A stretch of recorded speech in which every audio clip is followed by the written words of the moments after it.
Fundación Libertad y Desarrollo presenta Razón de Estado con Dionisio Gutiérrez. Si algo ha demostrado América Latina en los últimos 2 siglos es su talento para el drama y su vocación para el milagro. Nos especializamos en vivir al borde del colapso y, sin embargo, seguir bailando. Llegamos al 2026 con el mismo paisaje de siempre. Guerras allá, crisis acá, políticos de opereta, élites distraídas y una economía que más parece fantasía que sustancia. Y sin embargo, vivimos con la costumbre de imaginar que todo puede mejorar. El mundo que nos rodea ofrece poco consuelo. La guerra en Ucrania sigue demostrando la capacidad del mal. En Medio Oriente, el fuego nunca duerme. China avanza como un dragón con modales de diplomático y apetito de conquistador, mientras Estados Unidos, entre elecciones y desencuentros, dejó de liderar el mundo libre.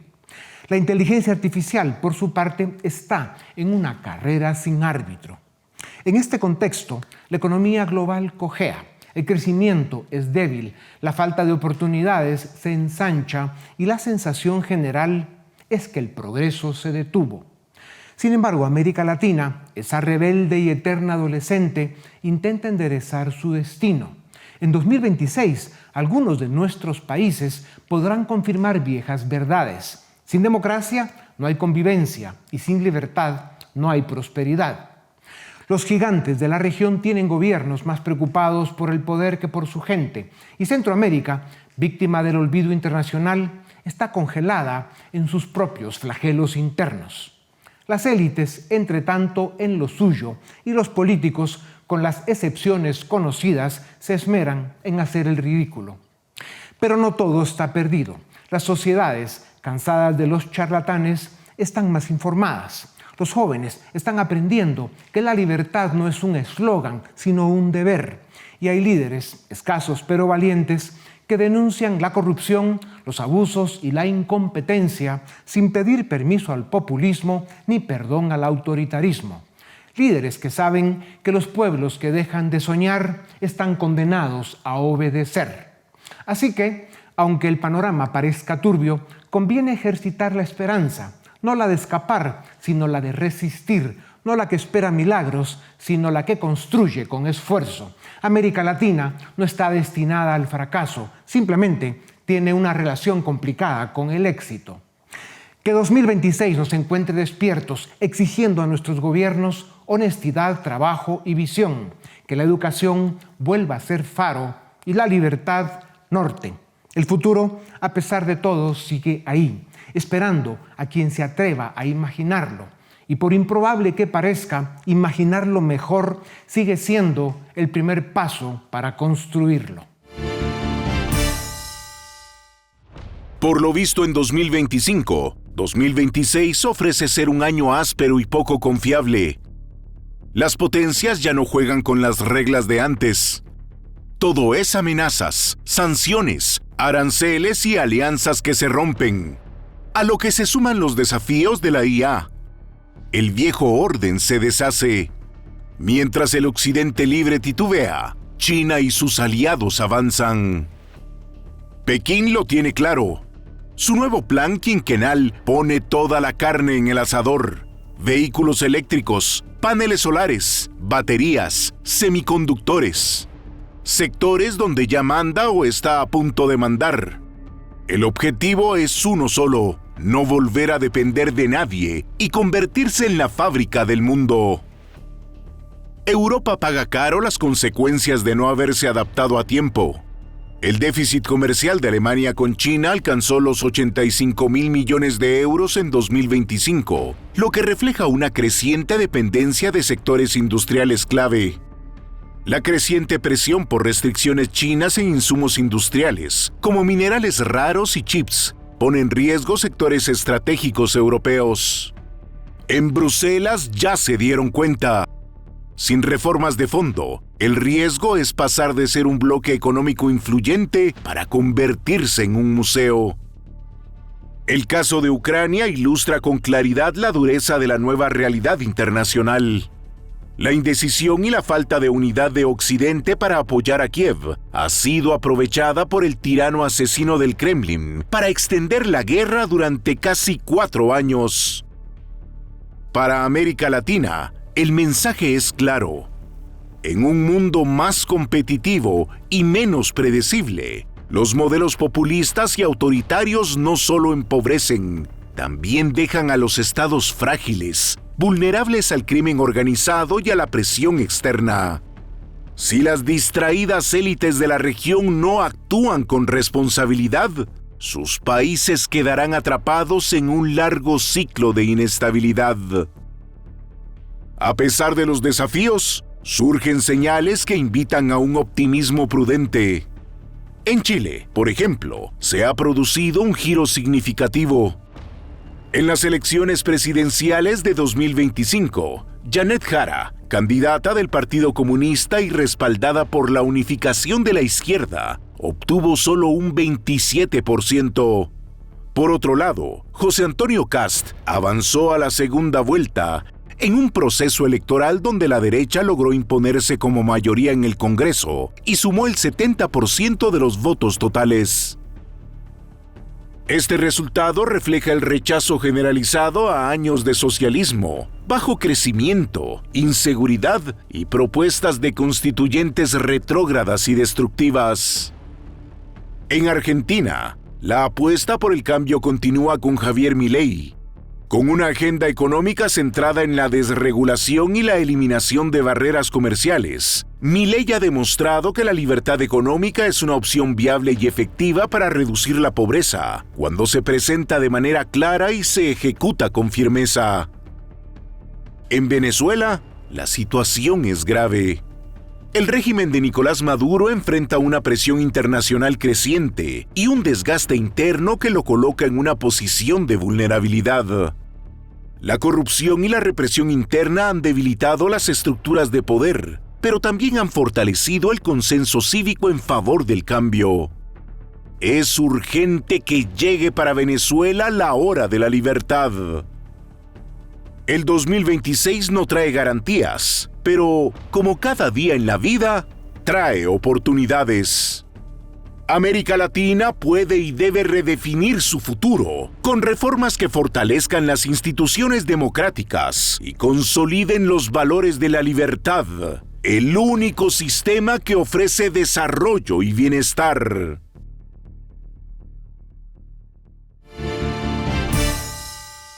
El 2026 se asoma con la promesa de traer más preguntas que respuestas. El mundo sigue enredado en sus viejos conflictos y en sus nuevas obsesiones. Guerras sin final, economías que no alcanzan, políticos que sobran y certezas que faltan. Sin embargo, como buenos optimistas iberoamericanos, seguimos mirando el horizonte con la esperanza de que esta década aún tenga un acto de redención. Iberoamérica, entre fracasos socialistas, populismos asfixiantes y reformas en ciernes, podría dar la sorpresa liberal y dejar de vivir de milagros para empezar a crecer con sensatez. Para conversar sobre los peligros que acechan al mundo, de las oportunidades que aún existen y de por qué, a pesar de todo, todavía vale la pena creer en el futuro, tengo el privilegio de presentarles a Manuel Llamas, licenciado en Ciencias Políticas, con máster en Economía y máster en Periodismo. Es analista del Instituto Juan de Mariana y de Libre Mercado en España. Además está en Libertad Digital, en radio y el canal de YouTube, dando una batalla extraordinaria por la democracia y el Estado de Derecho en España. Manuel, bienvenido a Razón de Estado. 2025 fue un año duro para las democracias liberales. El deterioro institucional, la censura disfrazada de regulación y el auge de líderes con tentaciones autoritarias parecen haber dejado heridas profundas. ¿Cómo reciben las democracias 2026? ¿Con más fortaleza o con más fragilidad democrática?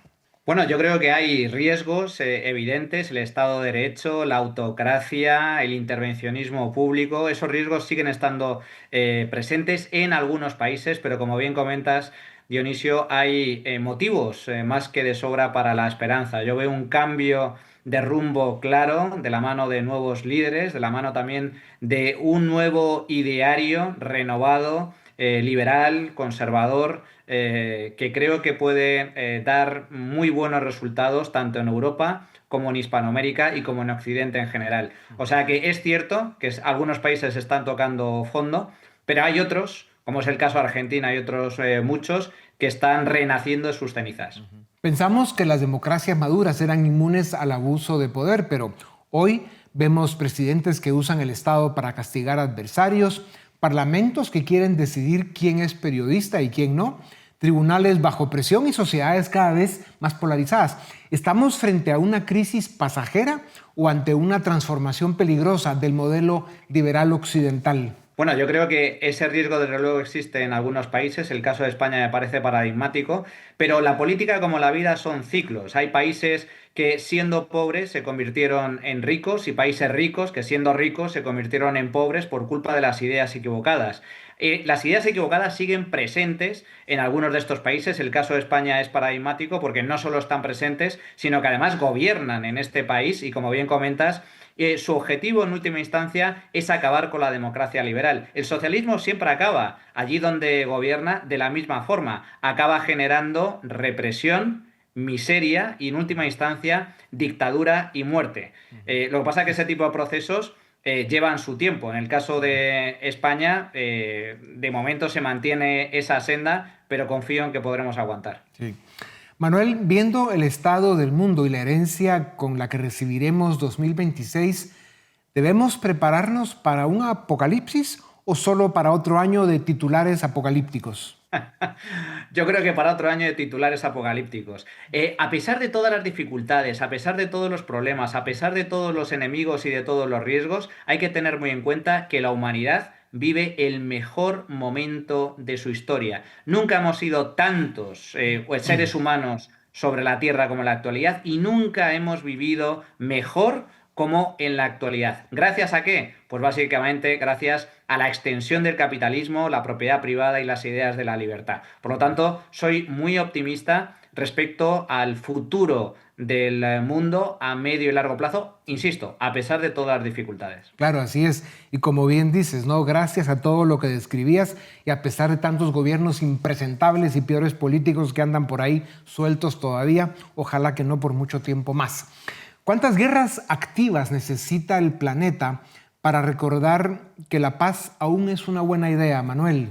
Bueno, por desgracia, los conflictos bélicos son una constante en la historia del ser humano. Es cierto que hay guerras vivas todavía muy importantes.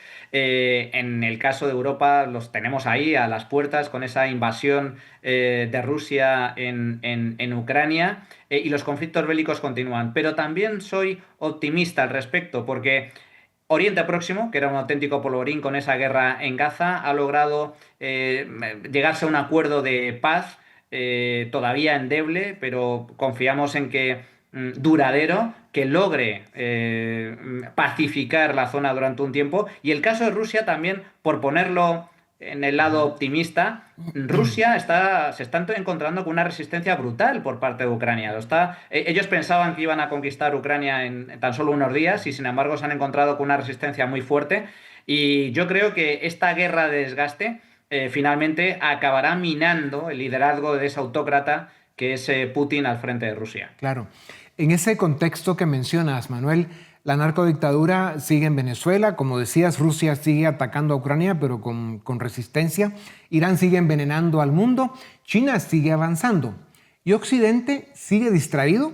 Está respondiendo a la velocidad que las circunstancias imponen. Yo creo que sí, pero esto va por barrios. Estados Unidos yo creo que tiene muy claro cuáles son sus objetivos, cuáles son los enemigos de Occidente. Algunos líderes de Europa también, el caso de Giorgia Meloni, por ejemplo, en Italia, y algunas otras fuerzas políticas a nivel europeo, pero en general lo que es la Unión Europea, la Comisión Europea, anda bastante despistada sobre los riesgos a nivel económico, a nivel político, a nivel geopolítico, a nivel cultural, que siguen muy presentes. Pero bajo el liderazgo de Estados Unidos, bajo el nuevo liderazgo de Donald Trump, yo creo que esos enemigos están perfectamente identificados y Estados Unidos está demostrando que está poniendo toda la carne en el asador para intentar combatirlos y derrotarlos. América Latina parece redescubrir el sentido común, ya lo decías, en Argentina, pero también en Ecuador, Chile va a ganar Kast y pronto Colombia. ¿Hay peligro de que sea moda pasajera o esos pueblos están madurando políticamente? Yo creo que por suerte hay, como comentábamos antes, hay un cambio de rumbo. En el ámbito de la política, el ala liberal conservadora estaba huérfana, ha estado huérfana durante décadas, desde la desaparición de Margaret Thatcher como gran líder en Reino Unido o de Ronald Reagan en Estados Unidos. Nos faltaba un gran referente del ámbito liberal conservador y yo creo que ese referente ha nacido precisamente en Hispanoamérica a la mano de Javier Milei, que ha logrado revitalizar el ideario liberal conservador a nivel no solo nacional, sino a nivel internacional. Y estamos viendo cómo están surgiendo nuevos movimientos políticos de la mano de nuevos líderes en Hispanoamérica que están logrando derrotar al socialismo. Yo creo que se trata de un cambio estructural, sociológico y de largo plazo. Y creo que es una grandísima noticia para el futuro del continente y especialmente Hispanoamérica. Manuel Llamas, para subrayar y para insistir por la importancia que tiene, ¿qué países de la región latinoamericana tienen la oportunidad más real de sorprender al mundo con buenos resultados económicos y no solo con escándalos políticos? Bueno, yo creo que Argentina es el claro referente, ahora mismo es el claro ejemplo a seguir. Las reformas estructurales están en marcha. La victoria de Javier Milei en las últimas elecciones ha permitido reforzar su posición política para aprobar las reformas pendientes. Y Argentina yo creo que va a crecer de forma muy sustancial. Y no solo va a reducir la pobreza de forma drástica, sino que el crecimiento se va a asentar sobre bases sólidas. De este modo, yo creo que Argentina en muy poco tiempo va a demostrar que va a convertirse nuevamente en una potencia a tener en cuenta. Esto es cierto que algunos piensan, bueno, esto va a llevar mucho tiempo. Bueno, en realidad no tanto. España pasó de ser un país enormemente pobre en los años 50 a un país rico en tan solo 14 años. Por lo tanto, estoy convencido de que Argentina, que ya ha empezado ese periplo, va a dar grandes sorpresas positivas a muy corto plazo, corto y medio plazo. Manuel, para no olvidarlos por la responsabilidad que tienen, ¿por qué nuestras élites parecen tan distraídas? ¿Será que el futuro no está invitado a sus reuniones? Bueno, algunos yo creo que pecan de ignorancia. De ahí precisamente la importancia de la batalla cultural, de la batalla de las ideas, de tener convicciones, de tener ideas claras. La política no es solo el juego, como nos pretenden hacer ver desde la izquierda, desde el socialismo, el juego del relato, el juego de la manipulación, el juego del engaño. Todo eso forma parte de la política, sin ningún género de dudas. Pero hay política buena y hay política mala. Hay políticos buenos y hay políticos malos. Y la buena política se sustenta no sobre el engaño, no sobre la mentira, no sobre el relato, sino sobre las ideas correctas, sobre la convicción, sobre los valores, sobre la constancia, sobre el honor y sobre la limpieza. Los hay, y por lo tanto, esa es la política que hay que defender. En Estados Unidos y Europa se percibe cansancio. En Asia y África, ambición. ¿Qué palabra definiría el espíritu de Iberoamérica hoy, Manuel? Rebeldía. Yo creo que en el caso de Hispanoamérica, después de, por desgracia, tantas décadas de declive, de desastre, de colapso, de socialismo imperante, de la mano del socialismo del siglo XXI, que no deja de ser el socialismo de toda la vida, se está renaciendo de sus cenizas y está abrazando las ideas correctas, las ideas de la libertad, las ideas de la propiedad privada, las ideas del Estado de Derecho, de la división de poderes, de la lucha contra la corrupción, de la democracia representativa, del capitalismo, de la libertad económica. Y yo creo que eso va a ser un cambio drástico. Hay que recordar que Hispanoamérica, los países que componen Hispanoamérica eran algunos de los países más ricos del mundo hace no tanto tiempo, hace un siglo y medio. Éramos los europeos los que emigrábamos a América y no los americanos los que emigraban a Europa, como sucede en la actualidad, o como emigran a Estados Unidos. Yo creo que el futuro de Hispanoamérica es brillante, es esperanzador y se está haciendo en estos momentos, se está recorriendo justo en estos momentos. Pues deseamos que ese optimismo que tienes sea contagioso, porque eso produce energía y buena salud. Con el grupo de países que ya hemos mencionado que van por el camino correcto y que son la fuente de ese optimismo, también nos quedan México y Brasil, que siguen por el camino equivocado. ¿Cuáles son los 3 riesgos más graves que enfrentará América Latina a causa de los países que todavía siguen atrapados en la nostalgia socialista y el populismo autoritario, rancio y normalmente corrupto que son los que promueven principalmente México y Brasil, bajo la sombría del Grupo de Puebla y el Foro Sao Paulo? Bueno, yo creo que el gran riesgo y el gran peligro a derribar, a combatir, es precisamente la victoria de la autocracia, que este tipo, que decaigan las democracias representativas, que decaigan las instituciones, que decaiga el Estado de Derecho, la libertad de prensa, la libertad política y, por desgracia, tal y como ha sucedido tantas veces a lo largo de la historia. Últimos ejemplos, pues el caso de Venezuela, pero no es el único, hay otros muchos precedentes terribles, caigan en la dictadura socialista. Ese es el gran riesgo a batir. Y luego el segundo, que está también relacionado con el primero, es que se conviertan en narcodictaduras. La gran influencia de los grupos terroristas, de las mafias, de narcotráfico, que siguen muy presentes en Hispanoamérica, pues es el otro gran riesgo. Confío en que los pueblos de estos países despierten a tiempo para poder evitarlo. Manuel, y para concluir, y precisamente por las razones que mencionas, si la libertad está bajo asedio en tantos frentes, ¿qué papel deben jugar los liberales, no como comentaristas, sino como líderes? ¿Cuáles deben ser sus batallas en 2026? Hay que dar las batallas en todos los frentes. No hay frente en el que no se pueda dar la batalla. Cada uno desde nuestro ámbito, en nuestro espacio privado y nuestro espacio público. Y el liberalismo tiene que dar la batalla de las ideas, no solo en todos los frentes, sino de forma constante a lo largo del tiempo. El gran problema, el gran error, ha sido pensar que tras la caída del muro de Berlín, tras el colapso de la Unión Soviética, tras la caída del comunismo en Rusia y en otros tantos países, ya estaba todo hecho, ya se había ganado. No, esa batalla nunca acaba de terminarse. Hay que darla constantemente. Uno no puede acomodarse y dejarse llevar o bajar los brazos. Hay que estar siempre en el combate político, en el combate de las ideas. Y muy importante, no hay políticas liberales sin políticos liberales. Por lo tanto, es fundamental también dar la batalla a las ideas en el ámbito político. Sí. Al final el futuro no se anuncia, se construye con voluntad y siempre con esperanza.